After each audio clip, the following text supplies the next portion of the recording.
Бүгін менің туған күнім. Бала-шағам түнгі 12-де құттықтап абыр-сабыр болды да қалып.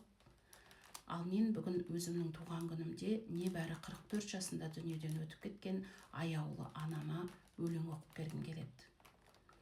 Мен бұл өмірді қандай қиындығымен де, қуанышымен де қатты жақсы көрем.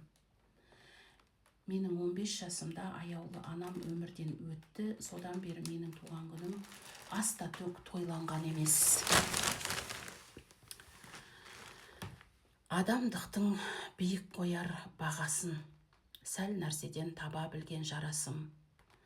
Өзін емес, өзген ойлап тұратын мен өзіңе тартыппын ғой анашым.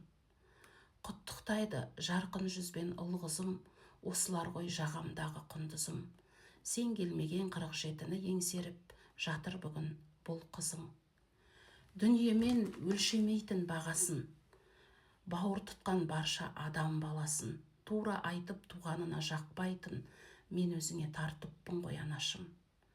Көңілі түскен адамына беріліп, көңілі қалса кете барар жерініп, мен өзіңе тартыппын ғой анашым, сәл нәрседен қуанатын емініп. 18 деп сызылмайын осы екен, 47-де бұл көңілдің қош екен. Құрсағыңды жарып шыққан күнімде жыр арнамау бір өзіңе бос екен.